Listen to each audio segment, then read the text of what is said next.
আসসালামু আলাইকুম। Religious mindset সিরিজের দ্বিতীয় বই নবীর প্রজ্ঞা কি বলার কথা কি বলছি।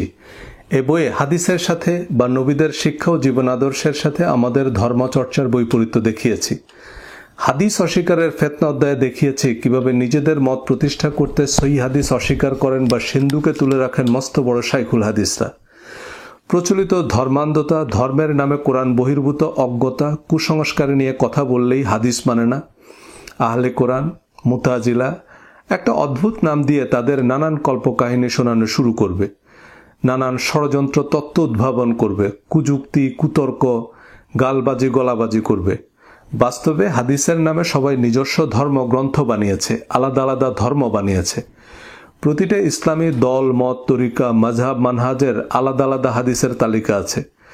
কোরআন যেমন মিছিলে, স্লোগানের, লোগো, সাইনবোর্ড সর্বস্ব, হাদিসের বেলায়ও নির্বাচিত হাদিস উদ্দেশ্যমূলক ব্যাখ্যা দিয়ে দলীয় সঙ্গীত রচনা করেন সবাই।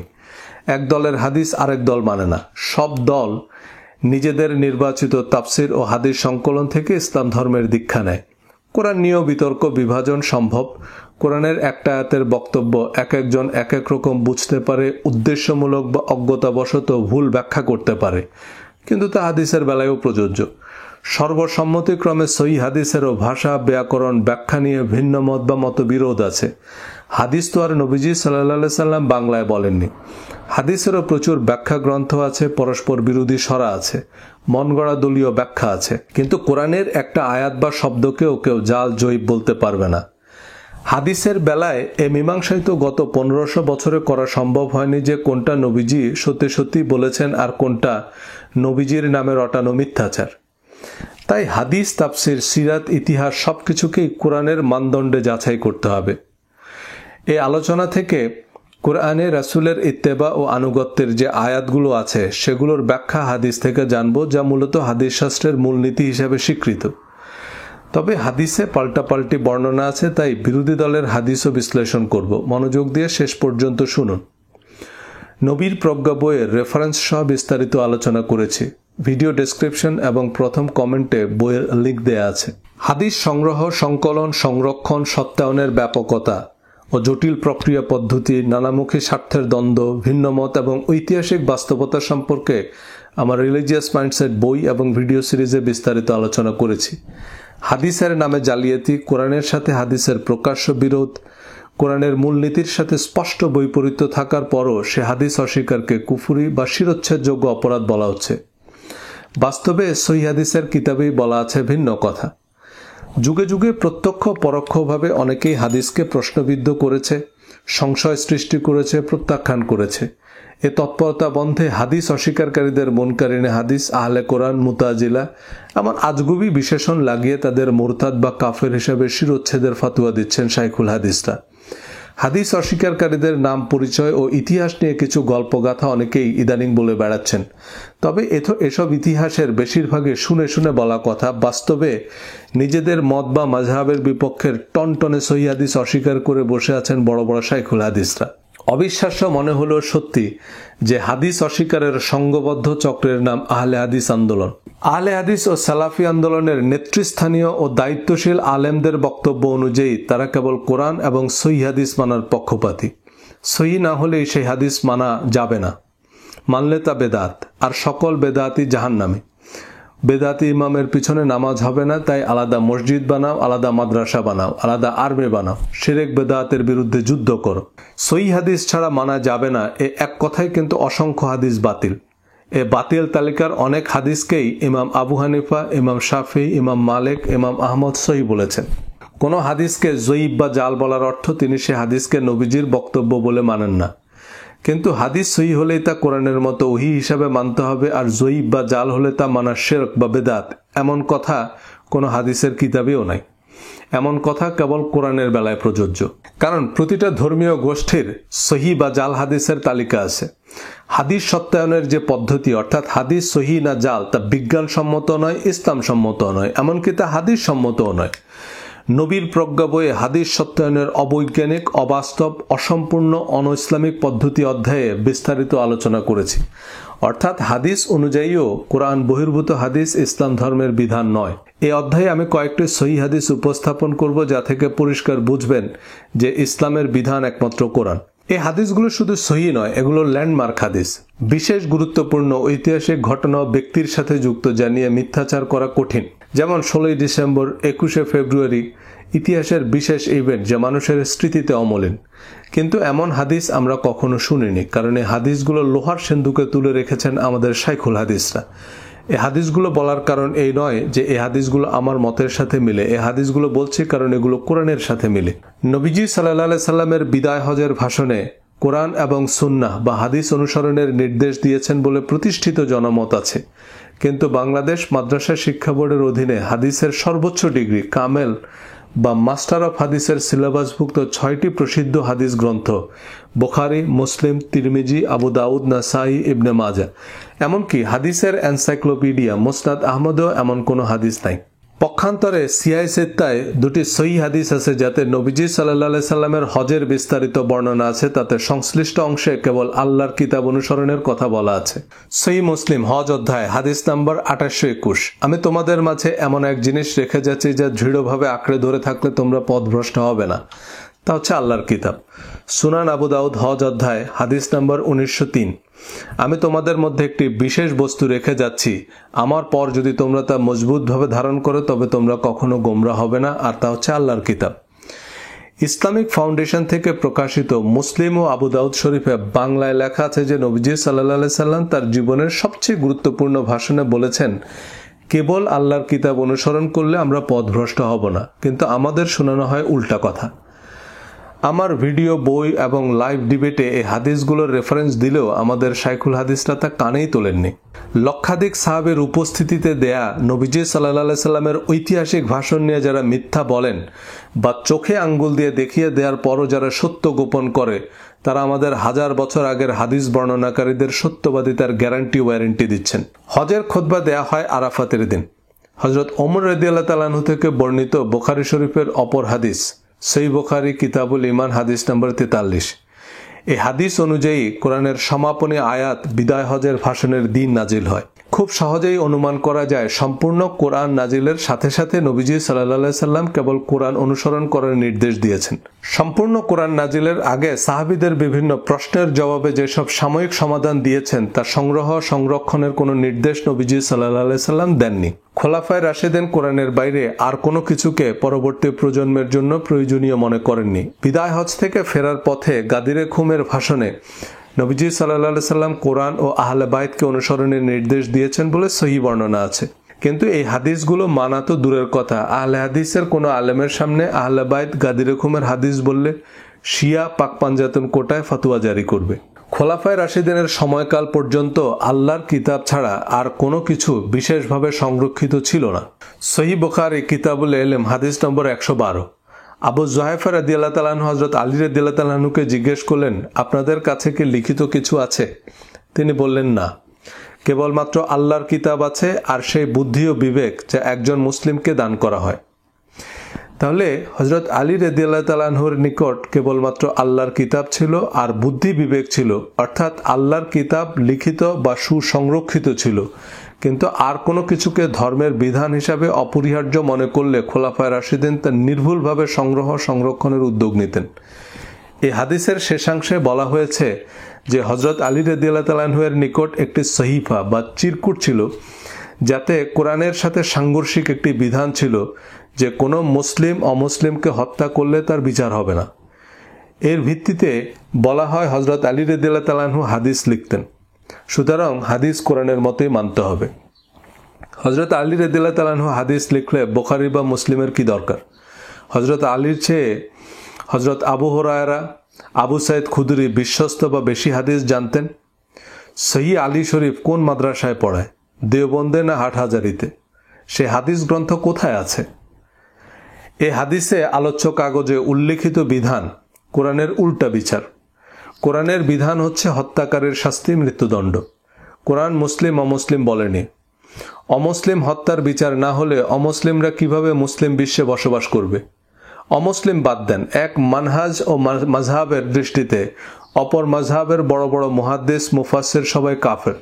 তার মানে তাবলীগের কাউকে হত্যা করলে আহলে হাদিসের একজন আলেম ফতোয়া দিবে যে সে বেদাতি ছিল, তার হত্যার বিচার হবে না। এ কেমন ন্যায় বিধান? এই চিঠির বিধান প্রণেতা কে, কবে কার বিধান, কিছুই এই হাদিসে বলা হয়নি। যেখানে কোরআন বলেছে যারা আল্লাহর দণ্ডবিধি মোতাবেক রায় দেয় না তারাই কাফের, সেখানে নবীজি কি এমন কোরআন বিরুদ্ধ বিধান দিতে পারেন? কোরআনের দণ্ডবিধি বহির্ভূত রায় দিবেন, তিনিও কাফের। সুতরাং এই হাদিস মোতাবেক তাকে হত্যা করলেও বিচার নেই। আল্লাহর কিতাব বহির্ভূত এমন বর্ণনার অসঙ্গতি আমরা সবাই জানি। তাই খোলাফায়ে রাশেদিন আল্লাহর কিতাব ছাড়া আর কোনো কিছুকেই ধর্মের বিধান হিসাবে বিবেচনা করেননি। হযরত ওমর রাদিয়াল্লাহু তাআলা আনহু আল্লাহর কিতাবকে এতটাই পর্যাপ্ত মনে করতেন যে নবীজি সাল্লাল্লাহু আলাইহি সাল্লামের অন্তিম উপদেশও তিনি প্রয়োজনীয় মনে করেননি। সহিহ বুখারী কিতাবুল ইলম হাদিস নম্বর 115। ইবনে আব্বাস রাদিয়াল্লাহু তাআলা আনহু থেকে বর্ণিত, তিনি বলেন নবীজি সাল্লাল্লাহু আলাইহি সাল্লামের রোগ যখন বেড়ে গেল তখন তিনি বললেন, আমার কাছে কাগজ কলম নিয়ে এসো, আমি তোমাদের এমন কিছু লিখে দেব যাতে পরবর্তীতে তোমরা ভ্রান্ত না হও। হযরত ওমর রাদিয়াল্লাহু তাআলা আনহু বললেন, নবীজি সাল্লাল্লাহু আলাইহি সাল্লামের রোগ যন্ত্রণা প্রবল হয়ে গেছে আর আমাদের কাছে তো আল্লাহর কিতাব রয়েছে যা আমাদের জন্য যথেষ্ট।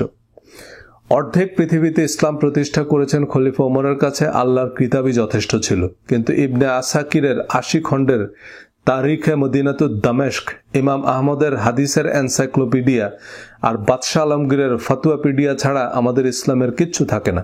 হযরত ওমর রাদিয়াল্লাহু তাআলা আনহুকে নবীজি সাল্লাল্লাহু আলাইহি সাল্লাম ফারুক উপাধি দিয়েছেন। ফারুক অর্থ যিনি সত্য মিথ্যার পার্থক্য করতে পারেন। সত্য মিথ্যার পার্থক্যকারী ওমর রাদিয়াল্লাহু তাআলা আনহুর কাছে আল্লাহর কিতাবই যথেষ্ট ছিল। সহিহ বুখারী 6773।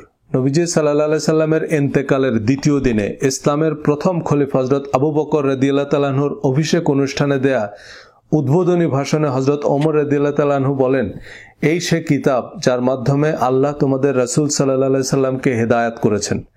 সুতরাং একে তোমরা আঁকড়ে ধরো, তাহলে এর দ্বারা আল্লাহ তার রাসূলকে যে হেদায়েত দান করেছিলেন তোমরাও সেই হেদায়েত লাভ করবে।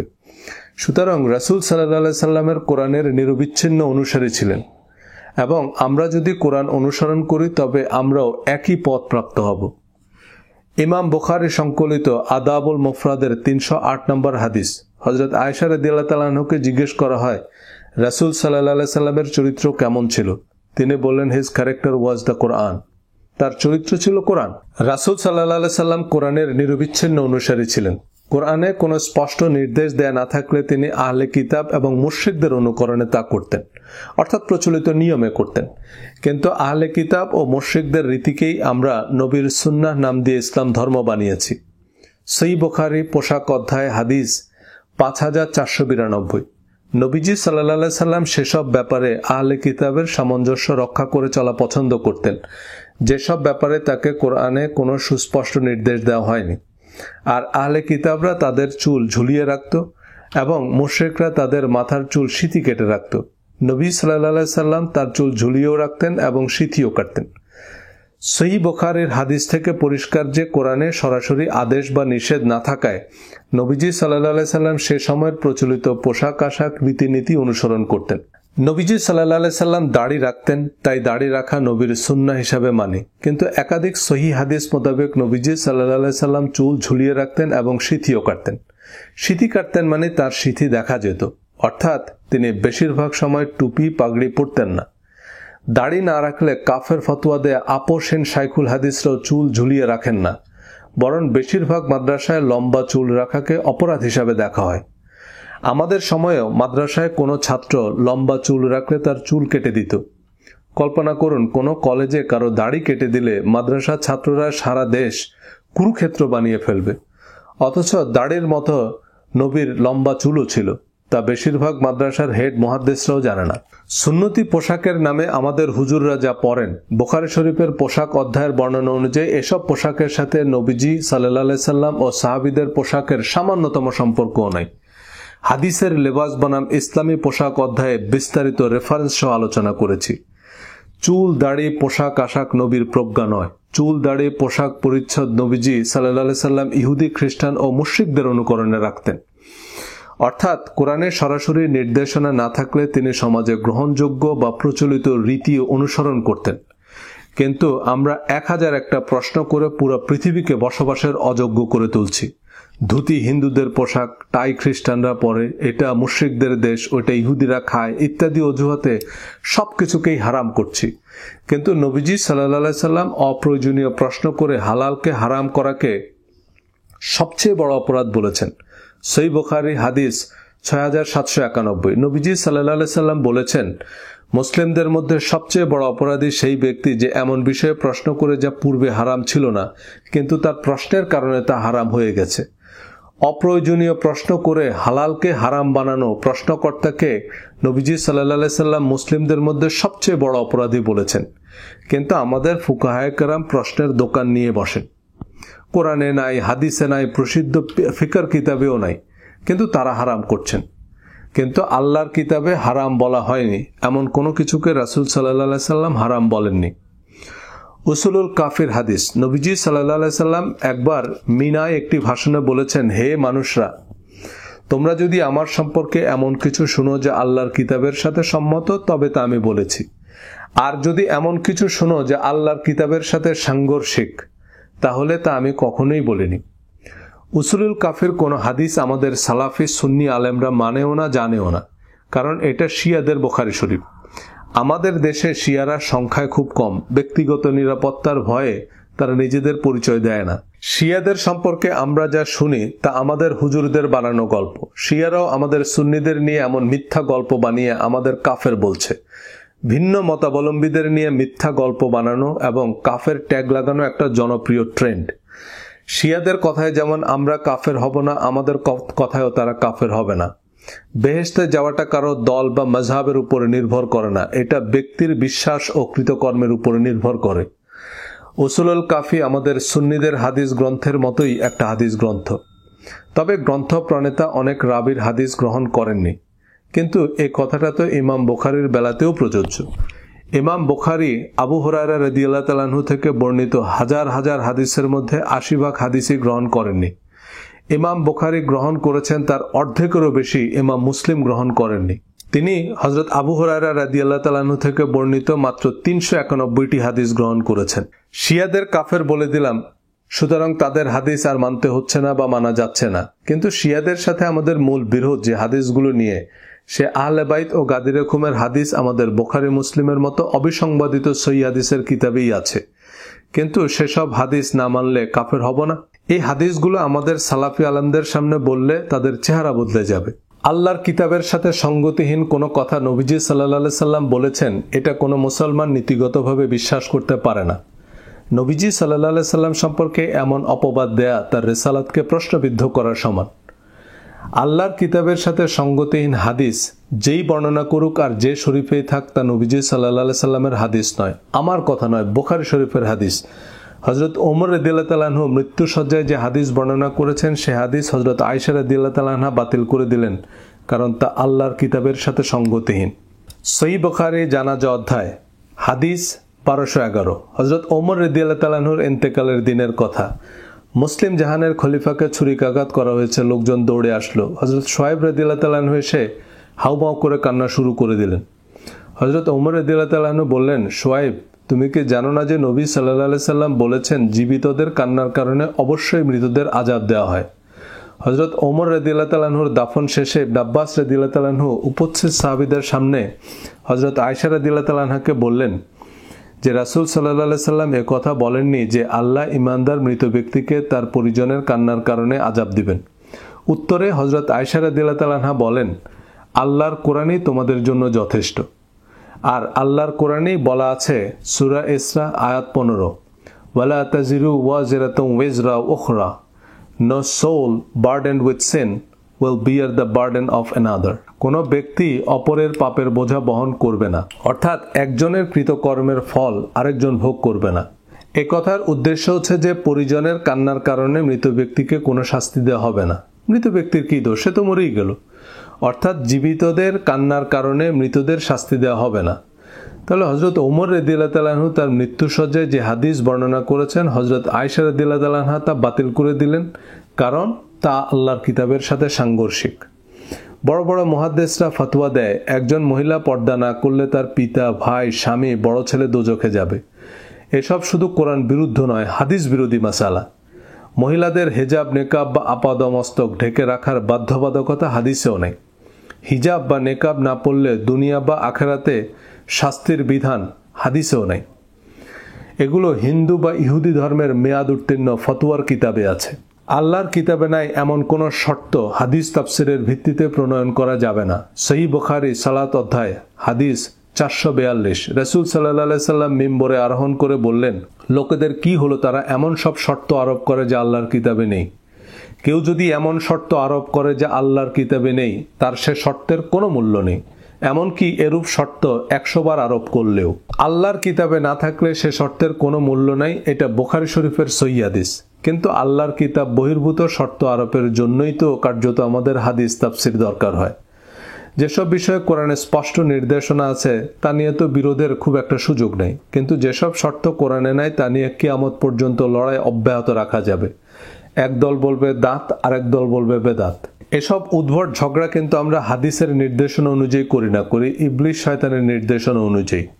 এই আশঙ্কায় নবীজি সাল্লাল্লাহু আলাইহি সাল্লাম হাদিস লিপিবদ্ধ করার অনুমতি দেননি, এবং রাসূল সাল্লাল্লাহু আলাইহি সাল্লাম এবং সাহাবীদের সময়ে যে হাদিস লিপিবদ্ধ হয়নি এটা হাদিস সংগ্রহ সংকলনের ইতিহাস থেকেই বেশ পরিষ্কার। হযরত আবু সাঈদ খুদরী রাদিয়াল্লাহু তাআলা আনহু থেকে বর্ণিত, তিনি বলেন, আমরা নবী সাল্লাল্লাহু আলাইহি সাল্লামের কাছে হাদিস লিপিবদ্ধ করে রাখার অনুমতি চেয়েছিলাম, কিন্তু তিনি আমাদের অনুমতি দেননি। সহিহ মুসলিম হাদিস নম্বর 229, তিরমিজি হাদিস নম্বর 2665। হযরত আবু সাঈদ খুদরী রাদিয়াল্লাহু তাআলা আনহু থেকে বর্ণিত অপর এক হাদিসে নবীজি সাল্লাল্লাহু আলাইহি সাল্লাম বলেছেন, কেউ কোরআন ব্যতীত কোনো কিছু লিখলে সে যেন তা নষ্ট করে ফেলে। তবে সাহাবীদের হাদিস লিখে রাখার সপক্ষে একটি হাদিস আছে যা বাস্তবতা বিবর্জিত। আগে মনোযোগ দিয়ে হাদিসটি শুনুন, তারপর দেখুন হিসাবে গন্ডগোল। সহিহ বুখারী হাদিস 114। হযরত আবু হুরায়রা রাদিয়াল্লাহু তাআলা আনহু থেকে বর্ণিত, তিনি বলেন, নবীজি সাল্লাল্লাহু আলাইহি সাল্লামের সাহাবীগণের মধ্যে আব্দুল্লাহ ইবনে আমর রাদিয়াল্লাহু তাআলা আনহু ব্যতীত আর কারো কাছে আমার চাইতে বেশি হাদিস নেই, কারণ তিনি হাদিস লিখে রাখতেন, আমি লিখতাম না। আব্দুল্লাহ ইবনে আমর রাদিয়াল্লাহু তাআলা আনহু হচ্ছেন আমর ইবনুল আসের পুত্র।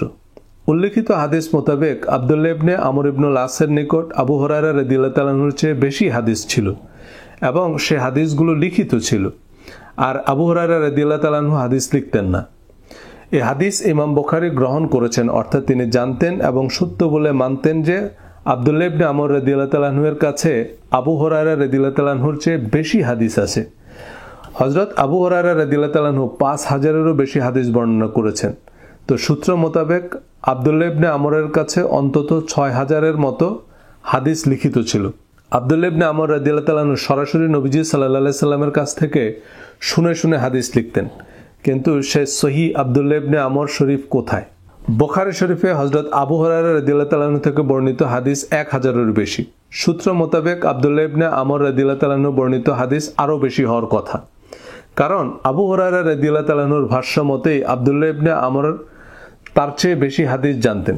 কিন্তু এই হাদিসকে সহিহ সার্টিফিকেট দেয়া ইমাম বুখারীর কিতাবে আব্দুল্লাহ ইবনে আমর রাদিয়াল্লাহু তাআলা আনহুর হাদিস আছে মাত্র 8টি।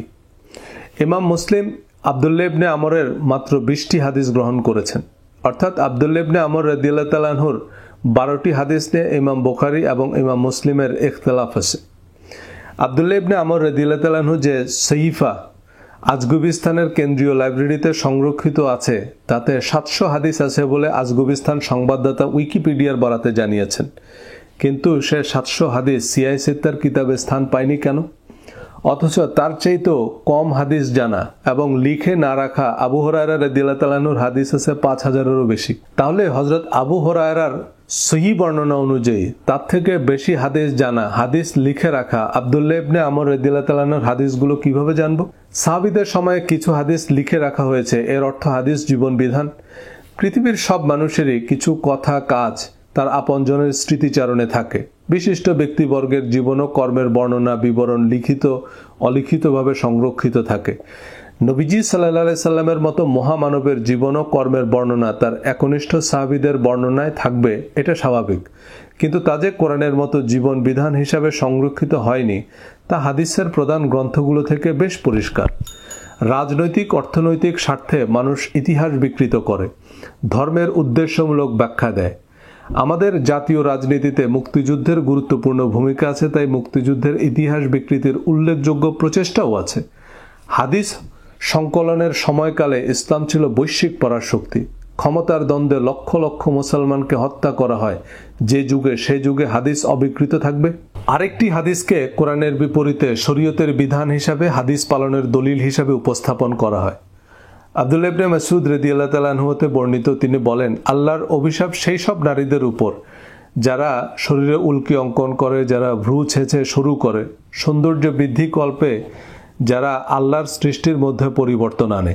সহিহ বুখারী হাদিস 5587, সহিহ মুসলিম হাদিস 5538।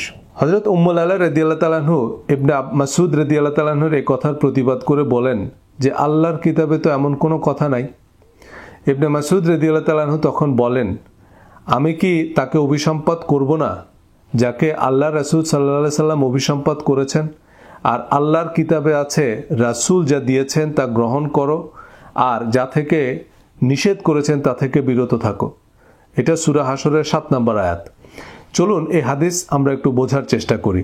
উম্মুল আলা রাদিয়াল্লাহু তাআলা আনহা একজন প্রখ্যাত আনসারী সাহাবী, যিনি আকাবায় রাসূল সাল্লাল্লাহু আলাইহি সাল্লামের হাতে বায়াত গ্রহণ করেছেন। তিনি কোরআনের বাইরে কোনো বিধান মানতে আপত্তি জানিয়েছেন। তার মানে কোরআনের বাইরে নবীজি সাল্লাল্লাহু আলাইহি সাল্লাম কোনো বিধান দিয়েছেন সে সম্পর্কে তিনি জানতেন না বা মানতেন না। ইবনে মাসউদ রাদিয়াল্লাহু তাআলা আনহু তাকে মনে করিয়ে দিলেন যে নবী যে বিধান দেয় তা গ্রহণ করতে হবে। প্রথমত, সূরা হাশরের 7 নম্বর আয়াতের সাথে হাদিসের কোনো সম্পর্ক নাই। পুরো আয়াতের যে কোনো অনুবাদ পড়লে পরিষ্কার বোঝা যাবে। এই আয়াতের এই অংশকে বিবেচনায় নিলেও নবীজি সাল্লাল্লাহু আলাইহি সাল্লাম কেবল কোরআন দিয়ে গেছেন, কোরআনের বাইরে কোনো কিছু মানতে নিষেধ করেছেন। উপরে তার আলোচনা করেছি। দ্বিতীয়ত, এই হাদিসে আলোচ্য বিধানটি বিশেষ করে নারীদের জন্য প্রযোজ্য। আল্লাহর অভিশাপ সেই সব নারীদের উপর যারা শরীরে উল্কি অঙ্কন করে। নবীজি সাল্লাল্লাহু আলাইহি সাল্লাম নারীদের জন্য প্রযোজ্য এই বিশেষ বিধানটি ইবনে মাসউদ রাদিয়াল্লাহু তাআলা আনহুর কাছে দিয়ে গেলেন, কিন্তু প্রখ্যাত মহিলা সাহাবী উম্মুল আলা রাদিয়াল্লাহু তাআলা আনহা তার কিছুই জানেন না।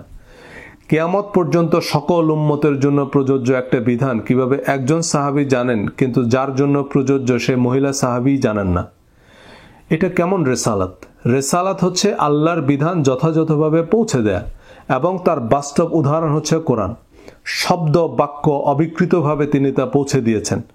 হাজার বছরের বিশ্ব পরিক্রমায় যাতে কোনো পরিবর্তন নেই।